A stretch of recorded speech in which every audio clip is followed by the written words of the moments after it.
Alrighty, welcome back everyone. I just gave out all of my postseason awards, got to the Heisman. I am going to go Travis Hunter for that, but it should be as close as any Heisman that I can remember. Two remarkable players, and if we could just send those two to New York City, I'd be more than fine with that. But let's get into a little talk around Quinn Ewers and Arch Manning, because this is the big question. As we head into the playoff, there's not a few questions that are more important than this one right here around the Texas Longhorns, and let's jump into this because there's a lot of different things that are going into this. Some of it is reality, some of it not so much. Some of it is a little bit made up by some people out there, but the reality is there are some questions around that quarterback position as we head into the CFP. Do they stick with Quinn Ewers? Do they entirely flip to Arch Manning? How much is Arch Manning a part of the game plan? A lot of different things are being thrown out there. But before we jump into what I think they could possibly do to some of the solutions as far as I see it, let's get into some of the issues that Texas has been facing over the last, really the entire year, but particularly since Quinn Ewers has gotten injured. It's been a little bit of an issue for them all year, and it starts with red zone inefficiency. They have been really, really bad in the red zone, especially towards the back end of this season. They're 93rd in the country when it comes to red zone efficiency, and when you look at the plays inside the Georgia 25-yard line, by the way, huge shout out to CJ Vogel for a lot of the stats that I'm going to use here, because he definitely broke this down in great detail, was very, very helpful to kind of break this down this issue a little bit better. But they had 14 plays inside the Georgia 25-yard line on Saturday. Really, really good. You know, you want as many plays as possible. 2 penalties for negative 25 yards, 2 run plays for 10 yards, 10 pass plays for 0 yards. Those pass plays went 2 for 9, 5 yards, and a sack for negative 5 yards. They were ahead of the chains, quote unquote, on 2 of those 14 snaps. That can't happen. That can't be a reality that you're living in. There's very, very few quarterbacks. There's probably no quarterbacks in the college football world that will succeed with that. There's no world where you're going to be able to stay behind the chains that often, have that many penalties. And yes, you were able to run the ball 2 times for 10 yards. The reality is some of those were after penalties. Some of those were on third down to get in place for a field goal. You're in a position where you do not have confidence in your run game when you get into the red zone.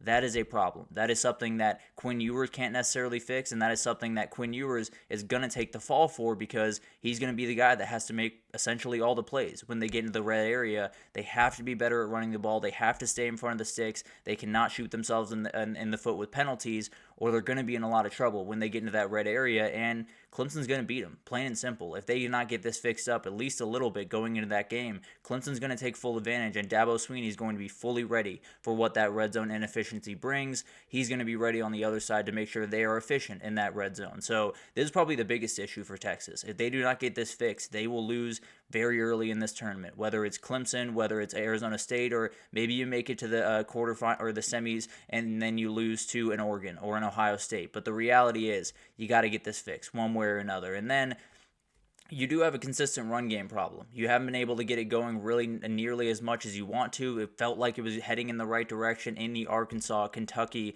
and A&M games. And then in Georgia, you went 2.52 yards per rush, excluding sacks, obviously, on Saturday, and your average distance on third down was 11.6 yards. You're not going to be able to succeed if you cannot get that run game rolling downhill, particularly on first and second down, and be able to set yourself up with 5 yards to go on third down, with 4 yards to go on third down, because that's when Quinn Ewers can really go to work. That's when Quinn Ewers is outright special and one of the better quarterbacks in the entire country. If you can keep him in front of the sticks with your run game, he can do really, really special things and lead you to a national title by himself, if I'm being totally honest. The question is, can you get that without adding Arch Manning to the mix, without getting more numbers in the run game with that? Another big-time issue has been protection. It has been something that this is one of the best O-lines in the country. There's no doubt about that. They have been really, really good for about 95% of the season. And then you play Georgia, and you get absolutely dominated. You give up 13 sacks and 25 tackles for loss in 2 games. It just can't happen. And some of that is Quinn Ewers' mobility. Some of that is his, injury to his ankle. A lot of that, plays into all this stuff.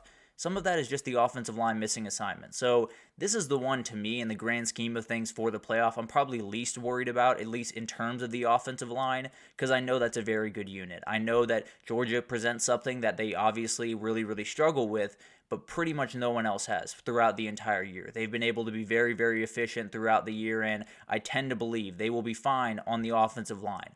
Will Quinn Ewers' mobility put him in tough positions? That's another question to be asked, and definitely something that kind of plays into this equation. And then, obviously, the protection issues lead to turnovers. You're going to have turnovers when you have protection issues, particularly with a guy like Quinn Ewers that does struggle with his footwork at times, does struggle to get his feet under him to release the ball the way that he wants to. In this pick right here with Dalen Everett late in that game against Georgia, the offensive lineman gets pushed back into his lap. He's not able to step into that throw. It kind of floats out there, and Dalen Everett makes a play on it. So you're in a position where you don't have the most mobile quarterback in the world. You're not in a position where you are in a position where he is going to make mistakes when he's under pressure, when he's in tough situations, and you just can't have that. In a playoff format where you have so many teams that are so efficient offensively and are so willing to take chances that you give them and take full advantage of them, you cannot give them as many chances as Quinn Ewers gave Georgia on Saturday, as he's given a couple other teams throughout the year. He's had an INT in the last 2 games. He had 3 games with no INTs before that. So that's the question. He has 3 touchdowns and 4 INTs when under pressure, 22 touchdowns and 5 INTs when he is fully clean. You got to keep him clean. You got to make sure that the pressure does not get there. He's got to be better about moving in the pocket. And then when he does release a ball, he cannot release it off weird footing. That is something that continues to happen with him. And if it does continue to happen, there are going to be picks by Clemson. There are going to be big plays by Clemson. And then you might just come out on the wrong side and be heading home in the very first round of this playoff. So this is probably the biggest thing. I talked about it when we were heading into this game against Georgia. If Texas can take care of the football during this tournament, they can they can absolutely win the national title. They have that ability. They have the defense to do it. They have to make sure they don't put their defense in bad spots. They did on Saturday. They cannot do it throughout this tournament, or they're going to be in a terrible, terrible place in that Clemson game or possibly that Arizona State game if they're able to get through Clemson. And then finally, the biggest one, or not the biggest one, but one of them is explosive pass plays. It was not nearly as good as you wanted it to be. He has one of the lowest average depth of target in the entire power forward as Quinn Ewers. Some of that is just what Sark's offense is. Dylan Gabriel's also all the way down there, so not like this is necessarily crazy news, but it's definitely something that you want to get fixed. It's definitely something that you want to test more people deep downfield, because 34.1 completion percentage on 20 plus yard passes downfield. On Saturday, he was 8 for 17 with 2 interceptions on passes beyond 10 yards downfield. It can't happen. It needs to be a little bit better. Some of that is protection. Some of that is just Quinn Ewers has to make better balls. He has to hit his receivers in stride. He has to be a lot better about pushing the ball downfield and doing it with a lot of confidence. He made a couple of really incredible throws against Georgia, especially this one to Matthew Golden, but he's got to do it more often. They got to be able to scheme that stuff up, and a lot of that does have to do with the run game, having to be a little bit bigger of a factor, pull those safeties and linebackers down into the box, and then you can throw over top of them. A lot of this kind of plays together. So that's kind of the big question here is, how much of this is really on Quinn Ewers? How much of this sits firmly on his shoulders, and how much of this is just kind of an amalgamation of a million different things? So for me, the mobility is a very real issue. There's no doubt about that. The offensive line, there have been times, even in that first Georgia game, there was a sack where I believe Jalen Walker, late in that game near the end zone, Quinn Ewers needed to step up in the pocket. There was an open pocket for him to step up, move to the left, and make a throw. When he doesn't do that, he puts himself in really tough positions. He throws things flat-footed. He floats passes. INTs happen. One almost happened against Georgia in this exact scenario where he just didn't get his feet under him. He just didn't fully set his feet. It was not necessarily where the ball needed to be, and almost got picked. It was dropped, obviously, but he puts it in harm's way far too often when he has those mobility issues. So that is a problem. There's no doubt about that. The O-line also needs to hold up their end of the bargain. They have not necessarily done that quite as much in the run game as you would like.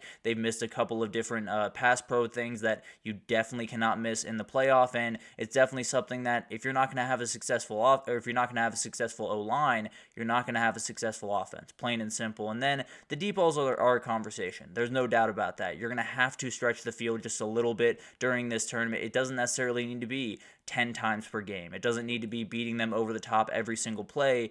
You do need to make them respect it a little bit more, because right now they don't really respect your run game. They don't really respect the deep ball. They're being able to play everything pinned in, everything from 10 yards in.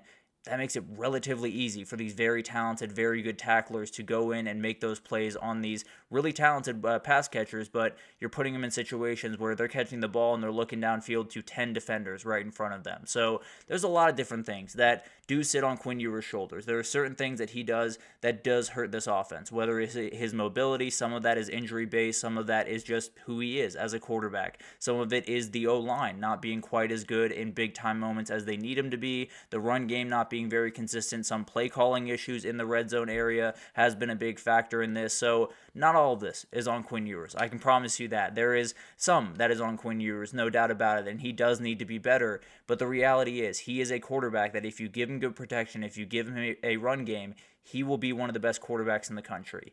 If all of that starts to break down and pressure starts to get home, things turn sour really, really quickly. So it really just comes down to that offensive line, that run game being able to step up. Now, you need a little bit of help for that. You might need a little bit of help to figure out all of those issues. So what does Arch Manning bring to the table that Quinn Ewers just doesn't quite?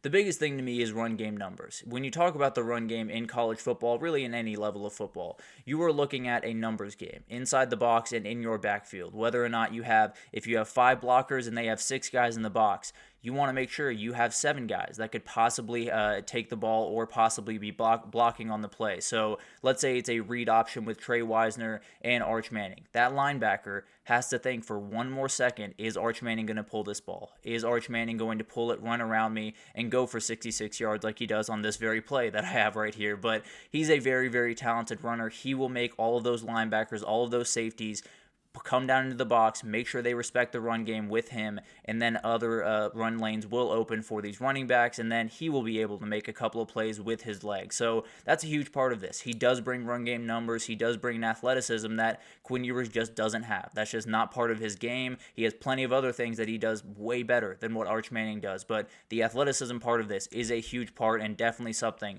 that can factor into what Texas can do offensively in this thing. And then you do have the deep ball potential. He's been absolutely incredible, pushing the ball down the field, 8 for 18, 327 yards, 4 touchdowns, and 1 INT on 20-plus yard passes, 11 for 18, 228 yards. He had 6 touchdowns, 1 INT on 10-plus yards passes.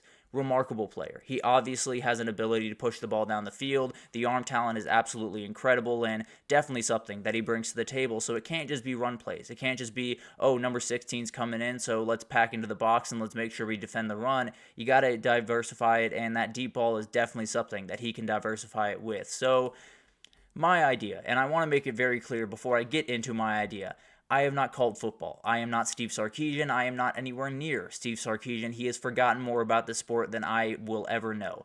The reality is, I think everyone can watch this team and see something is missing on offense, and something is just a little bit off. There needs to be more packages for Arch Manning in the CFP.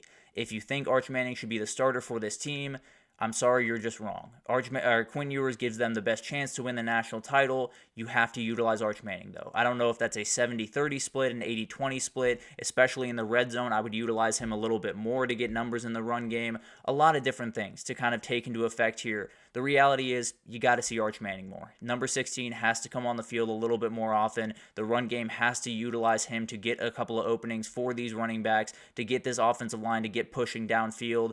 And then utilize that arm. Let him rip the ball downfield a couple of times, make those safeties worried about the run game, and then let him pull one back and absolutely let one rip. Quinn Ewers should still be the leader. Quinn Ewers is the outright leader of this team. Benching him would almost guarantee that you do not win a national title. But you got to get Arch Manning in there. You have to diversify that quarterback position. And if you don't, you're probably in a position where you're coming up short against another elite team in Oregon or Ohio State when you get to that semifinal, or maybe even a little bit earlier. So this is going to be the thing that decides this tournament for Texas one way or the other. How they handle this situation, how much Arch Manning gets into the game, how they utilize him, all of that stuff. It is an absolute tightrope walk. It is going to be incredibly tough for Steve Sarkisian to do, but he's got to do it. If he wants to win a national title, this is a must. There's no two ways about that, and it'll be interesting to see how all of that plays out. But we'll take our second break here, and when we come back, we got to get to some coaching carousel updates, including one around UNC and Bill Belichick that I'm still having trouble figuring out. But we'll break it down right after this, so stick with us.